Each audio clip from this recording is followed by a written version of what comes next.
What if?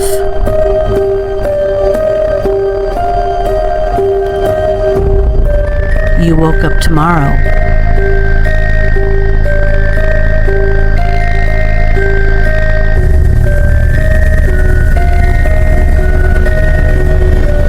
and you felt different.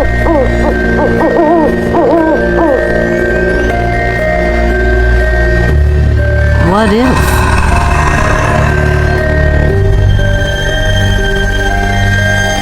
You began to question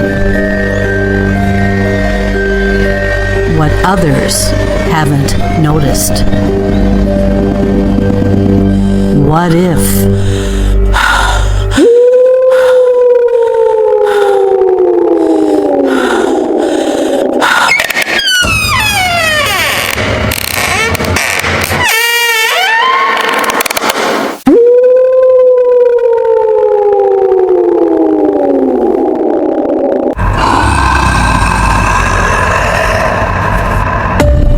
I began to have experiences I could not explain at a very young age. Our worldview is filled with intrigue, wonder, adventure, and of course, mysteries. However, there are some situations that we cannot fully explain, and it's time we open up this dialogue and talk about our experiences. I am your host, Dr. Kelly Renee Schutz. Welcome to Haunted Mysteries. Welcome to Haunted Mysteries Podcast. I am your host, Dr. Kelly Renee Schutz. This show will air every other week on the Get Haunted Podcast Network. So sit back and relax, and if you miss it, go to the Get Haunted Podcast Network Facebook page or to my YouTube channel under Haunted Mysteries Podcast. Spend an hour every other week with us, delving into what most of us are chasing after, answers to unexplained happenings. This show brings you a bit of chatter, topics, theories, guest interviews, and more. May you be a believer in cryptids, apparitions, UFOs, consciousness abilities, or anything else. Know that there is another person out there who has experienced something similar or a bit stranger. It's not always in our imagination. This episode is pre-recorded.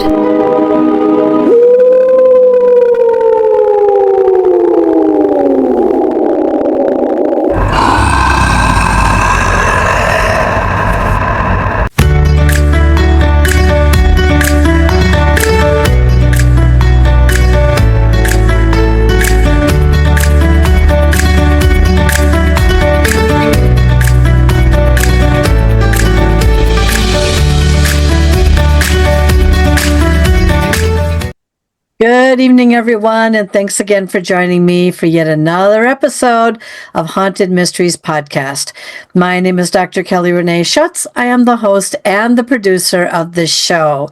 Tonight we have with us Dee Dee Moonflyer. She's a very interesting gal. She's lived a full life of experiences, including being an abductee, and also her mother, who had experiences while she was in her belly. And we've got a lot to talk about there. We are also joined this evening by her bird, Maggie May. So you might find that bird to be a little bit entertaining, and just a lovely bird. Was well behaved throughout the show, but I think you might want to tune in for that especially. But before we get into that interview, why don't we learn just a little bit more about my special guest this evening, Dee Dee Moonflyer.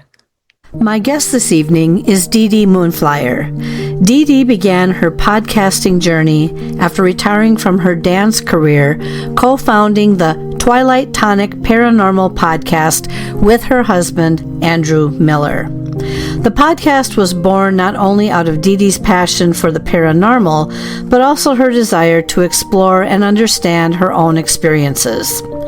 Growing up with an open mind, DT was influenced by her mother, a Catholic who studied mediumship, automatic writing, and the works of Edward Casey. Her mother's interest in the paranormal was sparked by a UFO sighting in New York State while she was pregnant with DeeDee, a pivotal event that began their family's journey into the unknown. Through her podcast, DeeDee hopes that by interviewing other experiencers and experts in the paranormal, she might gain deeper insights into her own lifelong experiences. We had a lot to talk about this evening, so sit back and grab yourself a very good cup of coffee as we go head on head with my special guest, Dee Dee Moonflyer. Well, good evening, DeeDee, and thank you so very much for being on the show today. Thank you for having me, Kelly. It's so nice to see you. Oh, and it's so nice to see you. And for those of you listening right now, you're going to have a long wait to watch this one. She's going to be the feature throughout the year on some of my other podcasts, visual podcasts. And right now, her bird, Maggie May, is joining us. So if you want to see a really interesting bird that loves to talk and talks in different I don't want to say languages, but different tones. Like DeeDee and I were talking the other day, and it was like your bird talks like what, like an old lady, and then like an old man. What kind of bird talk do we have here? Oh my gosh, she's a rescue. She's adopted, and her prior owners loved her. She was not abused at all, and I got her at a bird auction because the little old guy asked if I would adopt her. And this was like a big deal because my girlfriend ran, got raffle tickets, got me an auction thing. I ended up with this bird. I think and he loved her, and she talks like a little old man. She counts. She'll be like, 1 birdie bird, 2 birdie birds. And then she talks like this sweet little old lady. Like, it's a pretty bird, Maggie. I love you, Maggie. So the first time we heard it, because our birds interact with us all night. They're with us at our side. When we first heard it, we about fell over. All our hair stood up, and we're like, and now she does me. So, oh, she talks like you now? When we argue, because they interact like people. So when I tell her not to do something, she'll be like, I'm like, oh, Mags, oh no. So she's something else. Oh, I think it'll be kind of fun. This is I don't know if this is the second or third time I've had DeeDee on the show. Last time, Maggie, your bird was in the frame and joined us for a while right there. And she likes to be kind of like a pole dancer here. So you might see her slide down the pole in just a moment and then crawl back up it. But so for those of you who are following this right now, you can watch this visually, and I will. Oh, there she goes! Woo! Okay. And so I just think that's so funny. And you can watch this interview visually, and I'll have all of that in the show notes, so you'll be able to follow us. So, alrighty, back for another round with me, DeeDee. Why don't we just bring some of our new listeners and watchers in to the show a little bit. Why don't you, I go back to the foundation question. Tell them a little bit about how you kind of fell into what you did, and then we'll talk about some of these interesting events that you've had. Yeah, well, I grew up in this. My mom was very much into Edgar Cayce mediumship and ufology. And it all started because she was driving in New York State when she was 6 months pregnant with me. Her and another car saw a flying saucer. That's what she called it, or a UFO. And they both cars pulled over. And she saw it very much up close. And after that, had a lot of experiences. And then she found out her second cousin saw them over the St. Lawrence River gathering water. So my whole life consisted of that. She would find implants in her legs. She'd have experiences. We had experiences together when I was very small. So I kind of grew up in this and thinking it was okay until I started to go to school. And in the 80s, you just didn't talk about it. late 70s and 80s, this was not a common thing to go to school and talk about. Even though in the 70s, the occult was big on TV and stuff, and people were doing the Ouija boards and stuff like that. It just wasn't a common household thing like it is now, where we're more comfortable talking about it. So I was raised in this. So I find that all abilities were encouraged. Yeah, and that's interesting because we were talking earlier, DeeDee and I, she's younger than I am, but we did grow up in this generation. We did, where you don't talk about it. The only thing that was, I guess, kind of available back in the late 70s, because I graduated in 80, was like a Ouija board. Didn't know where that came from. Didn't know how someone got their hands on it. It's not like we had any kind of metaphysical shops or anything like that. And books, same thing. It was like, but what we watched on TV were things like the Twilight Zone. I was just thinking of another one yesterday. It was like Horror Incorporated was one that we watched a lot of. Then it was the fun shows like The Addams Family, The Munsters, Casper the Ghost, stuff like that. And so it was quite a time where you started to just kind of disregard your experiences where I lived, disregard them as your imagination or something. But you were immersed in this, and it was kind of like more of a dialogue where you grow up and when you grow up. So reincarnation. Our bookcases were full of Edgar Casey, Chariots of the Gods, all of that stuff. She was having Edgar Casey at 13. That summer, we went to Virginia Beach to the foundation. So once a week, meditation classes and mediumship classes in Yellow Springs, Ohio with Elizabeth Kelly. Interesting. And, mediumship classes, we were open. She was a cute little lady. Yeah. She really was. Did you ever, when you saw, or your mother saw this UFO multiple times, did she ever have an experience where she actually saw any of these grays? No. She told me she'd see things, but I don't think she called them grays. That experience happened to me in New York State. In New York. When we visited. But growing up, I can remember she grew up in New York State where there were a lot of sightings. We ended up living in Dayton, Ohio.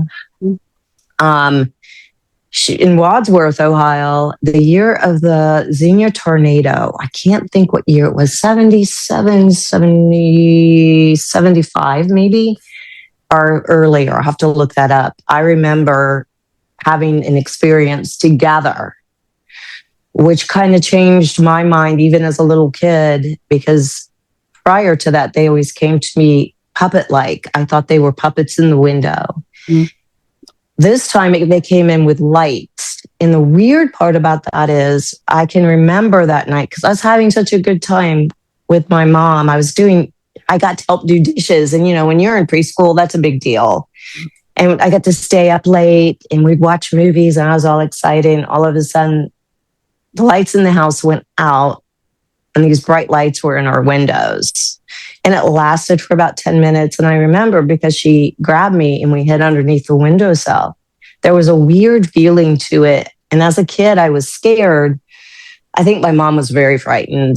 When the lights left, helicopters were in our backyard. And we had over an acre of land at that point. And it was just a really bizarre experiences. And I would have them periodically. And she would too. But she always talked about her legs having BBs in them, little things in her legs all the time. So I never found anything like that on my body. But I think she was so looking for answers that she felt like, because she was very Catholic until the sighting. And then even though she remained Catholic, she had her mind was very different. If you were one religion, as long as you were a good person, it all goes to the same source. And she was very open-minded to anything paranormal, anything spiritual at that point. It kind of opened her curiosity. And we had Ouija boards growing up. They never bothered me. never ever thought of them as anything but a tool. So I was very fortunate. And if I told her something would happen, we would talk about it. And it was a normal, she called it part of nature, opposed to supernatural. It was a part of nature. Interesting. Question regarding her parents. Did they ever have any doings with metaphysical type things? Did they ever report also having experiences with crafts or whatever, unusual things? Or did this seem to just happen when she started to recognize or notice it? The interesting thing is, her parents were musicians. She didn't see them a lot growing up. And my grandfather had some issues. Her grandfather, though, read tea leaves and talked about the small people in the barn, the imps that rode the horses all night. And her grandmother always would communicate with the dead. And she'd see him all the time. And then her second cousin, who couldn't hear, also saw the saucers over the lake. And he said that they were bringing up water, and he couldn't hear, so he had to sign all of this. And he said there were like 8 or 9 that were taking water up. So, I mean, in that part of New York State, it's between Potsdam and St. Regis Falls. It's very remote. It's very pretty. It's remote. I mean, there's bears up there, the whole 9 yards. It's just a beautiful part of that area. When you say taking up, are you saying like there were literally a fleet of crafts, like 8 or 9? Kinda, yeah. Oh, really? Taking up water? You hear the cartoon that people always see out is a craft taking up a cow, you know? Yeah, yep. It's always a cow. Although technically there was a woman in New York. Now that you mention it, this just hit me. I do recall reading something somewhere or hearing about there was a woman in in her apartment or something in New York City or somewhere who literally was seen by someone of a significant rank floating up into the air. I cannot recall who saw this woman, and she was obviously sleeping mode at the time, but it was someone of significance, you know, that people would normally know about. I can't remember. Do you remember that story at all? I haven't heard it, but you know, nothing. With everything I've heard, nothing surprises me, and I can't. And it's like I told someone the other day when they're like, "Oh, that's just silly." I'm like, "Look, anything you see that is very unusual and you don't want to tell people, stuff happens and you can't say it didn't happen. You weren't there, number one. Number two, you're not that person experiencing those experiences. You don't know what they've been through. And some abductees have a very difficult time with it. Yeah, that I know because I've talked to a handful of them who are constantly abducted, and I believe you have been too, and we'll talk about that a little bit here.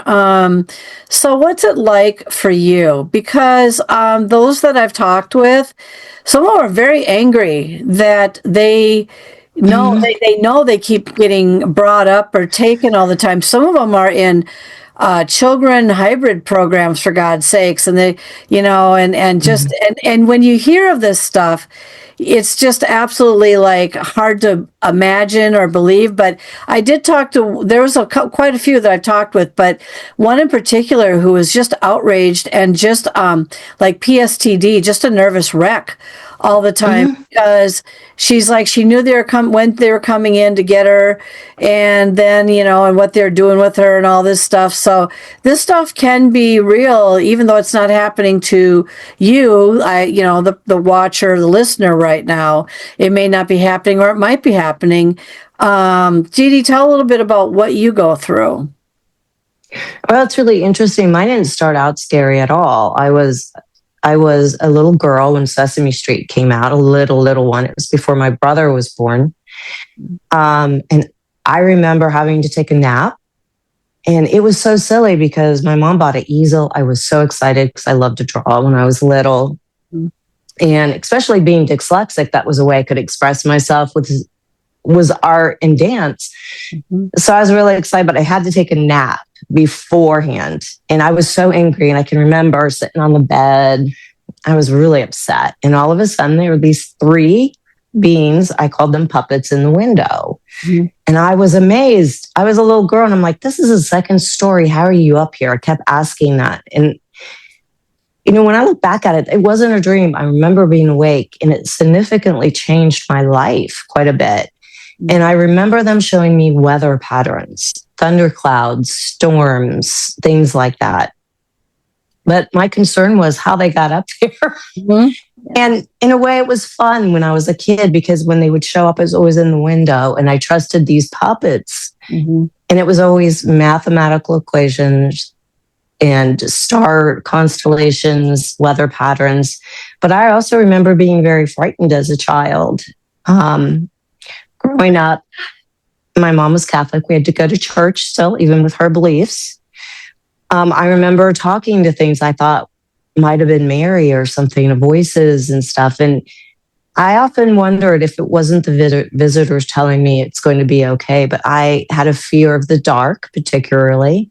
I still have to sleep with a bright night light on. I have a fear of keeping, when the windows are open, the shutters are open. Sometimes I have a hard time with that when I wake up. I'm feeling watched. Mm-hmm. And as a little kid, they were fun because they were very animated and small and puppet-like. And when I was 16, it all changed very quickly. And the first experience was horrifying because it was the 80s, mm-hmm. and I was a teenager. And I was 16, and we wore black eyeliner. And anyone in the 80s remember taking your lighter and mm-hmm. doing this to your black eyeliner so it would stay on and be really black, mm-hmm. know? And it took forever to get off. So I was getting off all my makeup and I got into bed. And this is where my grandparents are from, a small town. It's St. Regis is here. Potsdam is somewhere down there. Mm-hmm. And it's like 10, 12 houses, all my relatives, and a Catholic church, an old gray hotel and mountains in the St. Lawrence River with a campground. Mm. And all of a sudden, I could not move, but I was awake. And I was petrified. I had not had sleep paralysis. And when I did, I just thought, we're told these were nightmares. But this time I was awake. And I looked over in a corner and there was a small being with no hair. I was petrified because in the 80s, Salem's Lot came out. And even though I was brought up in this stuff, mm-hmm. it didn't compute with me that this big-eyed, ugly, smelly thing mm-hmm. about 3 to 4 feet was heading for me and I couldn't move. Mm-hmm. And I thought I was going to throw up. I was so petrified. I broke the paralysis somehow, rolled over my mother, practically flying over her, screaming. I woke up everybody. And I spent the rest of my time there when I could, when I didn't have to pick blueberries or do housework for my grandparents, looking for this bald creature. I wanted to know what it was. Me and my brother, well, he's like 3 years difference, 3 or 4 years difference. We were looking for this thing. We went to the church. They used to keep the church on lock. We went to the basement mm-hmm. and it never left my mind. But then after that, it was the sleep paralysis and the fear. Mm-hmm. Mm-hmm. And it does, especially in my 20s, I was very fearful. Mm-hmm. I was always afraid when my husband was playing in the band, I'd have the night terror again or the paralysis where I couldn't move. You can't move. Mm-hmm. And I was awake most of the time. Mm-hmm. Yeah, it's real interesting. This was in the 80s, or what year do you think this was? Let's see. I was 16. Graduated 85. 85. Well, the reason why I say that is, do you remember when the movie E.T. came out?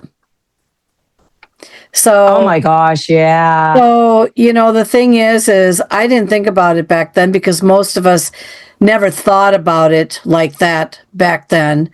But a lot of these movies that they do actually make, I've been kind of observing them lately, more so than ever. They seem to have some kind of a truth to them in some way. I mean, I thought that they're just very imaginative and creative when they did the E.T. one. Isn't that cute? Oh, wow, isn't that interesting? But then when you think about it and the way you're describing it and everything, yeah, it's kind of like, I don't know, something tells me something happened that somebody else acknowledged too. And that's not necessarily just the imagination roaring here. It might have been something that they started hearing about, so they created a movie about it, planting in people's minds already way back when, that we're probably not alone, but not everybody has an experience. Do you recall at all ever going up? Because some of the individuals I've talked with do recall going up into like a craft or a ship or anything and being on a table or anything like that. Yes, I did have an experience on a table. I could never have children, and I was really worried. And one night I had that whole can't move thing, and all of a sudden I was in like a really it looked like a nothing of a room with a table, just a silver, your silver surgical type table, and whatever it was, it looked like my doctor, and in a very monotone voice, she said, "Don't move. This is going to be uncomfortable." And it was very monotone. There was no expression in it. It was just matter of fact, don't move. You're going to be fine. And I remember them taking something, and she took something, and it was almost like a wand type thing, and put it on my abdomen and did one of these, and it just pinched really bad. And she goes, "Don't move, don't move." She goes, "You're done. You're fine." Oh my. And that is probably, I don't remember having anything else done like that. So I'm not even sure what it did. I was having some female issues at the time. So I don't know if it was trying to help me or what it was. Whatever it was, it dissipated. I've always had problems. But it left me feeling real vulnerable at that point. Like, I know that was not my doctor, but I know it was real. I felt this surgery. I felt what was going on. And I remember feeling how cold the table felt. And in dreams, you don't feel that like that. But during that time too, I had so many experiences where I lived at that time that I think it kind of shaped me. I didn't want to be alone a lot of times, and I kept lights on and things like that. I never slept in the dark. I still have problems sleeping in the dark unless my husband's with me. And then I have experiences where my husband just stays with my animals and my husband don't wake up. And those really bother me because you feel very vulnerable. You feel very frightened, and it does leave you frightened. Like, I'm very jumpy if somebody wakes me up, extremely jumpy. In windows, particularly, sometimes I'll wake up, and if I see an owl or a bird at night, and when I just wake up, it's usually my heart sinks to my stomach. So I think people that have had these experiences have a little caution. I'm definitely not one that feels that these are, and I'm not saying that these people's experiences aren't real, but to me, I think it helps us develop our psychic abilities a little bit, and more paranormal things happen. Maybe because when you do have contact, it opens something up in your brain. But it kind of leaves you feeling very vulnerable. And my husband did have an experience about a year and a half ago with me on a walk where we actually lost time. And it was with an owl, the biggest owl we've ever seen in the middle of the road. And like at midnight, we were taking a late walk in February because it was 60 degrees. We were all excited and we didn't have to work. So we left, we walked, and we saw this owl. And that owl was over 3 feet, if not a 4-foot owl. I don't think they come that big. I could be wrong. And I was excited. Obviously, I love animals. I love birds. Mm-hmm. I couldn't wait to walk past this bird. I was over the moon. I'm like, oh my gosh, I'm going to walk. And we both got this funny feeling like, this is weird. Mm. So we walked fast. Next thing we knew, we were clear on the other side of the neighborhood with no memory walking by the bird. None. Okay.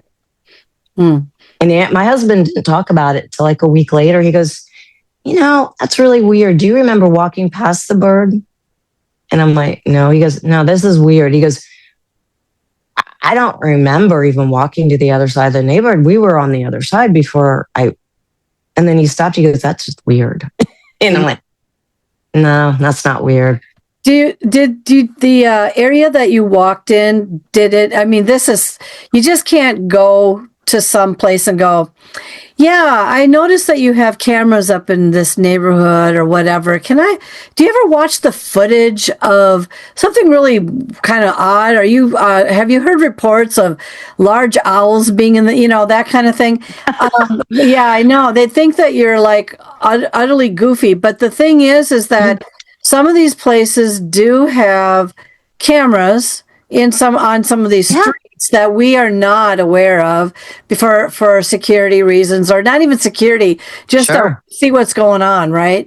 And did this street that you walked down, was that kind of a back street or kind of just a regular, driving street? What kind of street was it? It's actually a historical mid-century neighborhood. And it's beautiful. The streets are really wide. There's big trees. It's like beautiful. Like we love walking because it's quiet. Nobody ever, where we live, it's more active. Mm-hmm. So we always go a block away, walk down that street when we want quiet. It totally was not expected. We just did not expect anything. And that's the one thing I've noticed with experiences. There's two things that happen. They happen when I don't expect them. Right. And then I'm so tired and I feel like I have to go to bed and nothing will stop me from going to bed.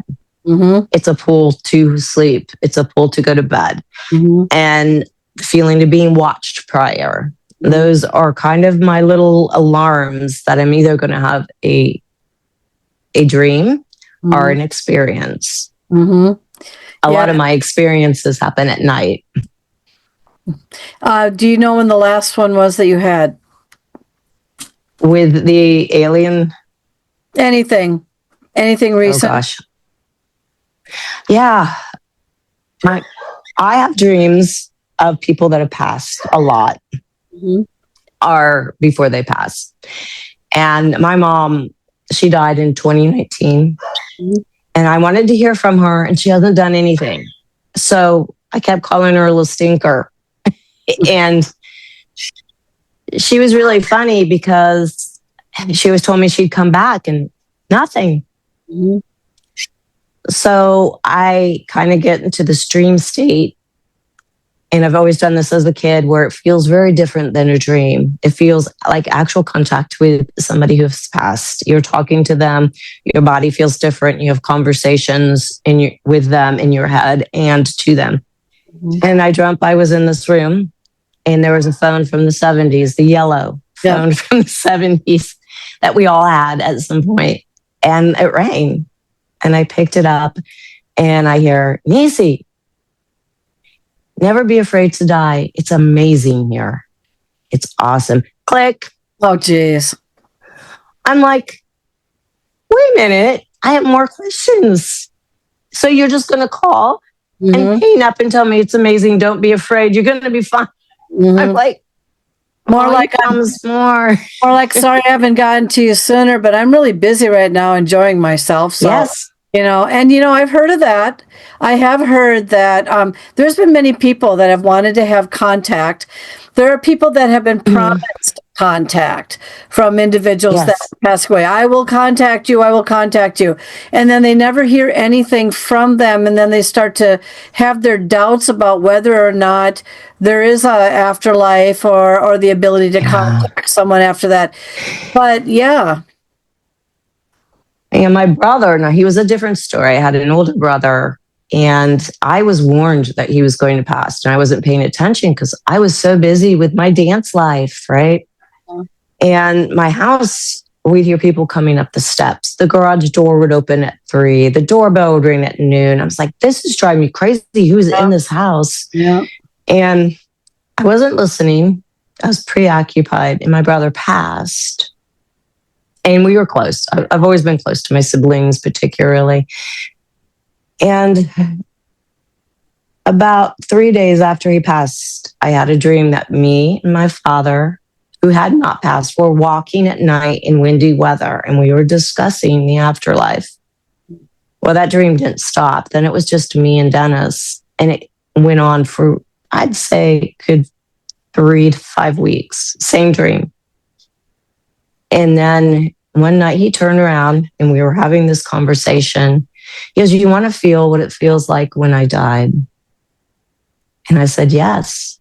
And he took his hand and he hit my chest. Oh. And my chest had this intense pain. And I flew, it was like I was yanked. I flew into a light. Mm-hmm. And as soon as I adjusted, I felt this pull, like I wanted to keep going. I was yanked violently. It felt like violently back in. Mm-hmm. I woke up. I was like, oh my God. Like, what just happened? The next night, we were in our apartment that we grew up in Miamisburg. Mm-hmm. And he was crying on my shoulder in his favorite green coat from the early 80s, just sobbing. And this happened about, 2 or 3 nights, just crying. Finally, he picked up his head and he looked like he was 25 again. Mm-hmm. He goes, I'm done. And I hadn't heard from him ever. So sometimes I have dreams knowing stuff is going to happen. Even when I was a child, there was a real intense time going on. And I remember dreaming, and I wish I could remember what year it was. I got shot in the face, and Elvis Presley died. This was before I got up. And it was really big AM radio time period. I think I was in second grade, maybe first grade when Elvis passed. And I remember I sat up, or I felt like I was sitting up. Someone shot me in the face. And then I remember someone saying, Elvis died. Well, I woke up to the news report. A man got shot in the face, and Elvis had died that night. And that's when it kind of all started with the dreams. Mm-hmm. I would know things would happen. So let's talk about that, because DeeDee and I talked just a little bit about this, and I want her to talk a little bit more about the psychic dreams and the dreams. The dreams I had when I was 3, 4, 5 years old, they were visions. I'd see them on TV the next day. But the thing is I never had a dream that ever shared with me something positive. It was always something alarming or critical or war related or someone getting hurt or dying or whatever, or even warning me about things that were going to happen at my work to me from people that were targeting me. And I could never stop them. Even though I've had them, it's like, well, if I stop it, now that I've dreamt about it, maybe it won't happen. But it always continued to happen. The dreams that you had, were they always disturbing? I guess that's the word I'm looking for. I would say when I was younger, because I was very open. Somewhat. A lot of times I dreamt I was a little boy and my throat got slit. Oh, geez. And it actually happened, and I would feel it. My mom probably, I believe she started, that's why she took me to those classes. I think she wanted to stop that part of me. Mm-hmm. And then I dream about relatives quite a bit, also that have passed. That was started in past lives, I believe, too. I would have odd dreams. When I was in my late 20s, I was doing research in the dance form I was doing. And it was always Lebanese or Egyptian culture and stuff. And I was just starting to get into Turkish stuff, but I didn't know much about it. I didn't even know a lot about that particular history because I was so involved in the other things. And I dreamt I was a little girl in the early 40s in France, and my brother was a German soldier. And my grandfather was dark. I had braids. I was dark dressed. And sitting in my grandfather's lap, and my brother was the soldier. The eyes were the same. And he looked at my grandfather. He goes, I will try to save the kids. I can't save you. Just be quiet. And I was gassed and felt it in the truck. The next day, I got to go to California to study with well-known artists from Egypt. Mahmoud Rado was there. Frida was there. It was all this. It was like really cool. I was real excited. I went to the show. It was one glamorous thing after another. All of a sudden, this little tiny gal comes out playing wooden spoons, dressed, fully dressed. My heart about leaped out of my body. I was like, I know that. I know that. She was dancing Romani dance, which was the dream. I was a little Romani girl in France, and I was gassed by the Nazis in the 40s. That like changed my whole course. You know, I traveled. It influenced my life. And then when I was in Turkey, I was in that dream state, and there was a man whispering in my ear in Turkish in my apartment. I couldn't move. He was trying to tell me something desperately, but I think he was some kind of priest or something. It seemed very religious to me, but everything my dream states and stuff would bring me places or open my eyes to certain things. And when my relatives passed, like my grandmother, I dreamt about her particularly. We'd go, the dream was she kept running into my car, but she looked younger, and it was at the mall because that's what we would do together, was shop when I was a little girl. And those feel different. It feels like communication to me. You know, it's not like a dream where you're swimming in Jell-O and you're eating a candy bar. Yeah. These are very significant dreams that feel different. Like you're talking to them, you're trying to calm them down. And I think we have to listen to those dreams. Those dreams are different. And they also warn you. They warn you against what could possibly happen. They tell you to listen. Or sometimes people just want to tell you they're okay. And I think we need to listen and not be frightened of them because they can be frightening. The ones when I were little, when the guy got shot in the face and stuff, I felt that. So I'd physically feel that. And I think that's why my mom probably stepped in and said, whoa, okay. And she encouraged the more positive side to that experience. But often I'd feel different before I'd fall asleep. That's the other thing. I would feel different. So each of these experiences, when something's going to happen, I kind of know it in advance, but you can't stop it. It's like a stone rolling down a hill. Yeah. It's almost like I don't have a choice to be listened to me. But seeing them is different. Like when I'm awake and I happen to see them, it's always quickly. And when you capture it and you stare at them, I don't get the communication the same way as when I'm in a dreamlike state. You know, I don't know if it was you I was talking with. DeeDee recently had me on her show. And I can't remember. I get interviewed a bit, so I sometimes get you guys all mixed up. I have had dreams where I've seen faces that I've never seen before, or I felt like I've never seen before. And people ask, well, or some people say, well, these are the people you're either going to meet in like real life, or you've met them before, but you don't remember, or whatever. And I don't know about that, because usually, for the most part, unless it's a younger self of themselves in some way where I wouldn't recognize them, I don't really recall anyone that I dream about, other than a family member, of course. Ever meeting them, or even in the future or whatever, because if I met somebody in the future, I wouldn't remember the dream anyway. They usually go within 10 minutes or something, and you completely forget about your dream and you can't remember the details unless it was significant. Oh, yeah. So how many dreams do you have that you feel you've met somebody and that you actually did meet this person or these individuals in real life? Definitely my husband. He was interesting because I avoided musicians at all cost. At all cost.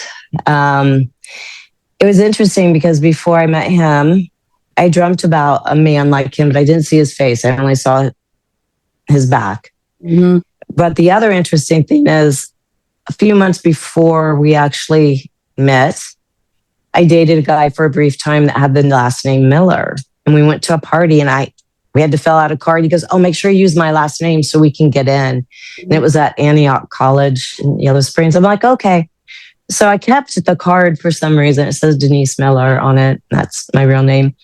And when I met my husband, his name was Andrew Miller. Mm-hmm. And when he turned around, I kind of recognized him. But when I saw his eyes, I knew instantly who he was. Mm-hmm. When he turned around, I was like, that's my husband. So I did have like a premonition that I would be married, even though I didn't want to get married so young. I knew instantly as soon as he walked into the place we were at. Mm-hmm. And my friend knew too. She was like, "Oh no, you're going to marry him." It's like, yeah, I know. Were you bummed out, or were you wanted to go to both? I wanted to go to England really bad. I wanted to go to the British Isles really, really bad. Mm-hmm. That was one of my dreams growing up. And I was going to like get my hiking gear and I was going to have an adventure, and then he shows up. I'm like, yep. Couldn't wait till I came back. No. Mm-hmm. How do you feel about, do you think that there was a soul connection that you recognized in him from a past life, or what do you think it was that you just kind of knew about him?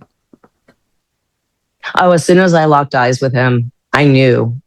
When we first met, we talked a lot about India and the Middle East, and there was a deep Eastern connection.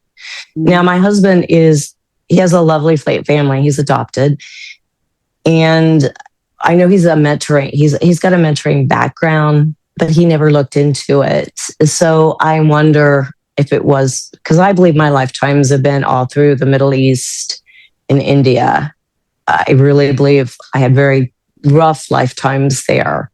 Mm-hmm. And I was probably pretty defiant, I would think, knowing me. And I always felt like the British Isles was a wonderful lifetime. Nothing big or glamorous. Like, I believe I was a fisherman's wife in a village, and I had a very simple, lovely life. In the Middle East, I think, was very chaotic for me. But for some reason, when I saw my husband, I was like, "Oh, I know you. Oh, it's okay now."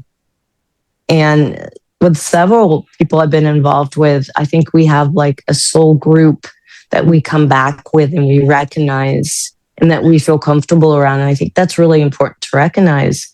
Sometimes people come into our lives for lessons, and sometimes they come into our lives for a brief time, but your friends that stay with you for years, I think, is your soul group. And I think you have so much in common with these people. And I think the positive side of the internet is meeting people sometimes that are part of your soul group, that you're comfortable talking with about experiences and life and things like that. And you accept them for who and what they are. And those are people you're instantly drawn to. Or somebody, I had a friend, and we're still friends to this day. We love each other dearly. And she's a wonderful psychic and stuff. And she was so persistent on our friendship at a time in my life. I had walls built up. Being a dancer, it's really hard, especially with other women. And I just had this wall built up. because my mindset's kind of like a guy. I want everybody to be happy, and I'm like, women aren't always like that. Sometimes they're harder than people think. And she was very persistent. She ended up traveling to Turkey with me. We're still marvelous friends. My other friend we met, and we've been friends all my friends for 30 years plus. And those I believe, are your soul groups that you're meant to come back to be with and to learn with. Mm-hmm. So they have a big influence on your life. Mm-hmm. Yeah, I met a lot. I mean, I understand exactly what you're talking about. I've had to build up walls all my life to protect a part of me. Actually, what's really strange, what I've been noticing lately, is that sometimes I'm not even having conversations about some of the things that I'm going, that we all go through. Okay, we go through, and all of a sudden, these posters or whatever will show up on Facebook, and they'll talk exactly about the situation that you have been like feeling lately, even though you've never really talked about it to anybody. But I know exactly what you're talking about. Some people, though, are very much, they suffocate a person. I can't handle suffocating personalities. No. I can't. I'm such an empath, and you are obviously too. And it just sucks the living daylights out of us because we don't have so much energy to spare to begin with. And I have recognized or come to recognize people can rip on the internet to some degree, but in another degree, it has been a good social tool if used properly. Absolutely. If used properly is the big thing here. Where I never would have even imagined being part of it ever, with the way my previous working life was. No way. Are you kidding? And then I fell into it. Yep. I've met so many like-minded or experienced individuals that have no judgment over me, which I've lived a life of people judging me and targeting me for God knows whatever reason, competition, jealousy, whatever. And it's just been very freeing. And so I do understand what you're talking about. So it can be a very good thing to bring soul people together. I never would have met you. I never would have met the hundreds of other individuals that I also have had, very, not close, but I call it good acquaintance relationships with. So it's very interesting. So now that you've gone through some of this stuff and you are looking back, I've been looking back. I don't know if you're looking back yet. I'm looking back. Sure, yeah. What kinds of things have you kind of concluded, or you're coming to some conclusions? Are you still interested and intrigued by anything in particular? I think I'm really intrigued by the beings that I've met, by the whole abductee thing, because I want to know some answers. And I want to know why the experiences for everybody are similar, but yet different. And I'm really interested in what's going to happen with the age of disclosure. I think we're going to be in for something that we never thought would happen. And I think it needs to happen so we can grow. And I think it needs to happen because those answers. And it's like I tell people, if you think these beings are spiritual, that's cool. I experience them a little differently. Maybe not as traumatic. Maybe I don't remember everything. But I truly believe every single one of us out here have had experiences. And I think sometimes you're lucky if you remember them. And I think the only reason why I have the honor of remembering some of these are not so honored, because some of them got scary, is because my mom was so open-minded about it. If I didn't come from a household like that, I think I'd be more lost and more frightened. Mm-hmm. Well, or told it's your imagination, and also told by your own family, when you tell them you're going to be speaking about it, please don't embarrass us. Please do not say something to embarrass me with your thoughts and your own. And it's like, you'll never get across to a skeptic. You'll never, until they're ready to think twice about something, or it might be too scary and fearful. Let's put it to you that way. Yeah. Sometimes this stuff is not all the demon, by the way. It's not always a demon. And it's not like you have little grays showing up in your bedroom every night. Well, maybe, but you're sleeping. No. The whole 10 yards. And some of these experiences can't be passed off as your imagination. They think that, but it's like you try to explain, it's a hallucination. Really? Okay, I wish I was hallucinating. It would at least give me some comfort. Absolutely. So I don't know. Yes. Even though disclosure might come, it's going to be met with a lot of criticism. So what are your thoughts on that? I think it won't be, I think people are going to be scared, first of all. They've already admitted that there are things up in the air that the government feels that it's a threat. And something that moves like they move. Yeah, it's a threat. We don't understand why they can. I think we have some of their technology. I think the government is highly aware, and I think they've talked to them. I think there's been beings with them. Absolutely. And I think they know about people that are being taken, and our government or whatever doesn't want to admit to that because that would cause a panic. Right. Exactly. It would cause stress in the religious communities. Right. The Pope has even mentioned, yes, we know they're out there. Hello. So until we have a complete understanding that these things are out there, they don't want to cause a panic. They kind of want us to know no. They kind of want us to know right now that something's going on until the government says, this is what's happening, or the government that's involved in that, we might not know. And I'm sorry to say there is something else out there. And my mom had the same stories until her death. Until she died, it was consistent every time. She saw something and it changed her life. And it does change your life.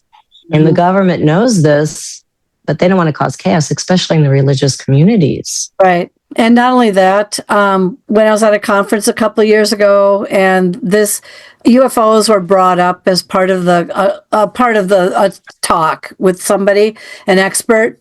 What really came down to it was this: so out of 100, let's say, unidentified flying whatever in the skies, 3 of them will be something nobody has a clue about what they are, and most importantly, what to do about it. Because if it's like these energy balls, they have far more advanced, technology or whatever you want to call it than we do. I mean, right now we're dealing with interdimensional things out there that people are like, well, if I can't see it, it must not be real. That's not true. They're just cloaked really well. But very well. But that's the whole thing. Everyone can get excited when they dig up I think they just did this recently, a large dinosaur bone. But as soon as you say, we've just confirmed a UFO and we don't know who it is or what it is, that just causes absolute chaos and scared, and people get out their guns. And it's like, what are you shooting at? A mist in the sky that the bullet goes right through it. It's like, and that was the other thing that was actually brought up at that conference, was that the ability to stop something from, if it would have happened, it would have happened by now. This is one thing they're saying. And secondly, whatever reason they're here for is another thing. And but you just keep hoping that it's not overly, damaging. And a lot of the reports that are also coming from people is that they're getting reports about helping the environment, be better to your environment. Sure. For some reason, that has effect on them, whatever it is, too. I don't know. It's just really interesting. So, yeah. Yeah, I think mine was more about the environment because of the storms. I wish, they showed me weather patterns. But I think people have to remember, too, and the government has kind of even hinted at this, that they've stopped nuclear bombs. And there's been reports that they started them up and stopped them. Yeah. So I think they do love our planet. Maybe I asked one of my friends, because he knows I've experienced this, was in the military, and he wouldn't answer my question during the phone call. I was like, what is up with this? What's going on? And then at the end of the phone call, nonchalantly, he goes, just think in dimensions. Mm-hmm. Mm-hmm. He goes, think dimensional. Mm-hmm. So however they're traveling or whatever it is, the government does know that something's going on. And I could tell you, seeing a craft affects you. Mm-hmm. I've only had one sighting. All my stuff has been in that sleep paralysis weird zone. But I was driving 49 between Dayton and Fort Wayne, where I live. And I was driving, and I wasn't even thinking about having an experience. I was doing choreographies in my head because I worked at a community college in the dance department. And I was just going on in my head, listening to the music, going through movements, a whole 9 yards. And all of a sudden, over a cornfield, there was this pyramid-shaped thing. And my body kind of had that chilly feeling. Mm-hmm. And I kind of slowed down the car, and I was like, nah, no way. I'm not seeing this thing. What is this thing? And it was huge. It was huge. It covered half the cornfield, if not more. It was huge. So I hit my car, my gas, and I just couldn't move fast enough. And all of a sudden, whatever it was, whether it was ours or theirs, it started to fold within itself. And it just went, and it was gone. I didn't want to stop. I was so scared. Now I know what my mom was talking about when she said she was so frightened when they got out of the car that they couldn't move. And once they looked at each other, it was gone. I must have been going 100 down that road. I was like, I don't know what I saw. And I had talked to some, and they like, oh, that sounds more paranormal. I'm like, that was not paranormal. That was a physical thing over a cornfield that folded within itself, went boom. I was like, what did I just see? Like, nothing paranormal, nothing ufology, nothing in my head, but dance at that moment. I didn't expect it, didn't want it. I just wanted to get home. And that happened. Now, when I've told people that, they're like, oh, that can't be them. It's like, we don't know them. We don't know what this is capable of. That could have been ours. Maybe we're more capable. But we have to remember everybody's stories, everybody's experiences are different. It doesn't make them less valid, especially when it comes to fear. This is a scary time for a lot of people. We don't know what's going to happen in disclosure. And even if I hope we don't make them evil. Well, I don't think so. Well, it's hard to say. I can't say yes or no to that. I do know that even if we have disclosure or whatever, it's going to be laughed off, disregarded until there's 1,000 of them in the air hanging over us. And then panic will set in. And then the guns will come out, and then all of this, and everyone's going to be in mass hysteria, and all this sort of thing. And then they're not going to believe it's from some other place. They're going to believe it's from another country. And then how do they get over here? How do they invade us? There's going to be a lot of questions that even come up then. But they've been around for a long, long, long, long time. It's just that It seems like ever since we started with the paranormal programming and all that sort of thing, the ability to get it out on not just social media, but on the television networks and just things like that, being handed that stuff to you very gently through movies and this and that and whatever. Sure. That's been going on for a long time, but passed off medieval paintings. Exactly. Yeah. And there too. It's medieval paintings, saucers in the sky. Yeah. Exactly. On cave drawings. Exactly. You look at Renaissance artwork, you'll see a flying object. Exactly. You hear it in the Bible.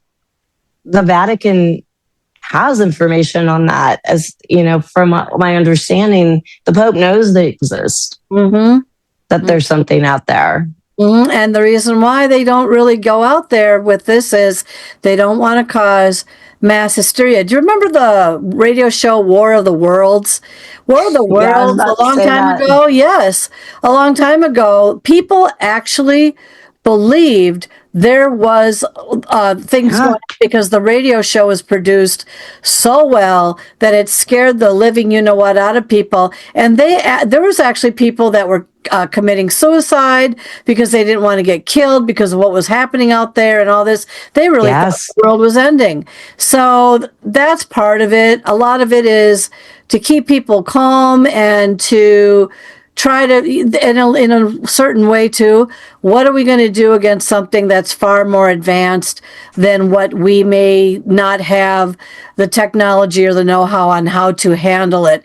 In that particular case, you remain calm and quiet, and you just kind of let people imagine something has happened or whatever until all of a sudden you start seeing something drastically wrong. But they've been around for a long time. I don't think they're here to hurt the planet.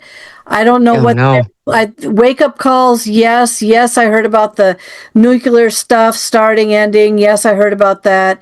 And so, but then there were also questions when something else went terribly wrong. I don't know if it's Chernobyl or whatever. And the question was, well, if they stopped these other ones, then why didn't they stop this one? They let this one blow up. Why did they do that? And it's all got all this radiation in the air and all that. There's no answer for anything like that. We don't know. So, yeah, True. we'll have to have you back. This is we're just getting started, everybody. So you know what? And keep us on for another hour, and we'll scare you to death. But anyway, yeah, I think, and it's the I think show. That's what I should call the next one, the I Think Show. And your bird back I think has been very, very calm and very intrigued. Very intrigued, aren't you, Maggie? Oh, she loves podcasts. Oh, you've been She's a good girl, Maggie. Yep. She lost one feather during the show. But outside of that, does she lose her feathers very much? Sometimes they just shed. Yeah, she'll just shed feathers. And I always say thank you, like they're a gift. She's just sweet. Actually, my birds are very sweet. Both of them are wonderful. Yeah. I love them. It's been very, very good. Tell everybody a little bit, if they want to reach out to you, how do they get a hold of you and what's happening in your world? Well, if you want to get a hold of me, of course, I'm on Instagram and Facebook under Dee Dee Moonflyer. I'm on SoundCloud. My podcast, we do it on SoundCloud, and it's distributed to like iTunes, iHeart, Spotify, all of the, probably ones I never heard of. And you can also reach me at my email, boxingswan, BOXINGSWAN @gmail. So that's how you can get a hold of me. I'm really easy going. Just throw me an email or a message on any of the social media and I'll get back to you. No, that sounds good. I'll have it all in the show notes. And of course, everyone will want to see your lovely bird with you, of course. If they come, they want to interview you, Maggie. Bird. Yeah, I know. It's just, she's just so, just so happy. It's like, I'm just so happy to be here. So she is. on that note, Dee Dee, again, we'll have you back again sometime maybe next year, since you're ending. You're going to be the final finale of this year, but you're going to be on several shows. And again, thank you so much for being with us today. Thank you, Kelly. Thank you for watching and listening to Haunted Mysteries Podcast. The content, music, and creative sound effects as heard on the Haunted Mysteries Podcast are copyrighted and licensed commercially to Dr. Kelly.